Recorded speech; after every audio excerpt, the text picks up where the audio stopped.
एक ऐसी कहानी सुनी थी कि एक बार कृष्ण और बलराम जी जंगल से जा रहे थे और फिर वहाँ पे रात रुकना पड़ेगा, ऐसा माहौल हो गया। तो थोड़ा जंगल भयानक था, तो उन्होंने ऐसा तय किया कि एक सोएगा और एक जागेगा। पहले कृष्ण जी सो गए और बलराम जी रक्षा कर रहे थे, और फिर बलराम जी सोएंगे और कृष्ण जी जाग जाएंगे, तो ध्यान रखेंगे आजू बाजू का। तो जब कृष्ण जी सोए थे तभी बलराम जी को कुछ ऐसी आकृति दिखाई दी दूर से, राक्षस जैसी। तो वो बहुत डर गए, कौन है वहां पे? तो राक्षसी आकृति और डबल हो गई। कौन है? वो आगे गए उनको देखने के लिए, कौन है वहां पे? वो बहुत डरे हुए थे। वो उसने अपना रूप और बड़ा कर दिया और आगे गए तो वो इतने डर गए कि कृष्णा कृष्णा ऐसा चिल्लाए और बेहोश हो गए। आवाज सुनी तो कृष्ण जी की नींद उड़ गई।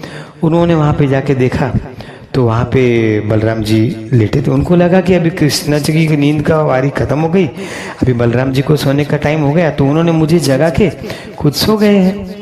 और तभी उन्होंने देखा कि उधर वो बड़ी राक्षस जैसी कृति थी। कृष्ण बोला, कौन है आप? थोड़ा उन्होंने निडरता से बोला, तो वो जो आकृति थी वो आधी हो गई। कृष्ण जी और आगे गए, जरा मुझे बताइए आप यहाँ क्या करने आए हैं? और वो और छोटी हो गई। कृष्ण जी और जरा स्ट्रांग होकर उनके पास गए तो वो इतनी छोटी हो गई कि उन्होंने उसको उठा के जेब में रख दिया। सुबह में जब हो गई, बलराम जी भी जाग गए, तभी उन्होंने बताया कि रात को एक भयानक घटना घटी थी और ऐसा ऐसा हो गया और एक ऐसी आकृति आ गई थी और मैं तो बेहोश हो गया। तो कृष्ण जी ने अपनी जेब से निकाल के बोला, यही थी क्या वो आकृति? तो बोले, हाँ यही थी। तभी कृष्ण जी ने बोला कि ये जो आपको तकलीफ हो गई वो आपके डर से हो गई।